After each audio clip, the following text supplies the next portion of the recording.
औज़ुबिल्लाहिमिनश्शैतानिर्रजीम बिस्मिल्लाहिर्रहमानिर्रहीम।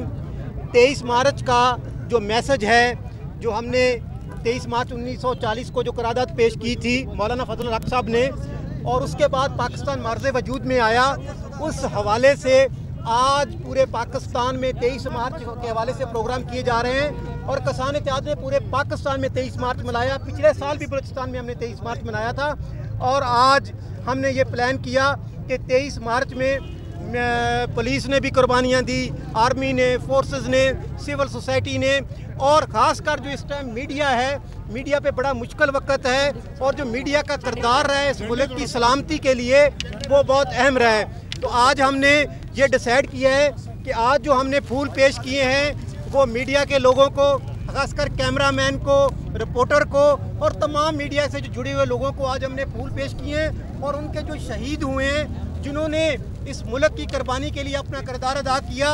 उनके हवाले से आज हमने 23 मार्च के हवाले से आज जो फूल पेश किए गए हैं उन मीडिया के लोगों को पेश किए हैं कि जिन्होंने पाकिस्तान को यहाँ तक लाने में अपना बहुत अहम किरदार अदा किया। मैं इस हवाले से पूरे पाकिस्तान के लोगों को कहता हूँ कि जो ख्वाब हमने, जो करारदाद 1940 में पेश हुई थी, जो आज पाकिस्तान मर्ज़ वजूद में आ गया, और पाकिस्तान इस टाइम कम उम्र में एटमी पावर बना, और पूरी दुनिया में हमारा नाम है, और हम चाहते हैं कि मुल्क की सलामती के लिए सब इकट्ठे हों, और इकट्ठे होके इस मुल्क को आगे लेके जाएं। मैं तमाम पाकिस्तानी अवाम से अपील करता हूँ कि 23 मार्च के हवाले से हम पाकिस्तान के लिए निकलें, और पाकिस्तान जिसमें आप देखो हमारे इर्द गिर्द पड़ोस मुल्क हैं जहाँ कोई सिस्टम नहीं, जो मुल्क नहीं बना, जो निज़ाम नहीं बना, वहाँ कैसा जुल्म है। हम चाहते हैं कि पाकिस्तान को और आगे लेके जाएं, और ख़ास कर इस पाकिस्तान में जो करप्शन का दौर है उसको भी हमें सबसे मिल के ख़त्म करना चाहिए। बहुत शुक्रिया, अल्लाह हाफ़िज़।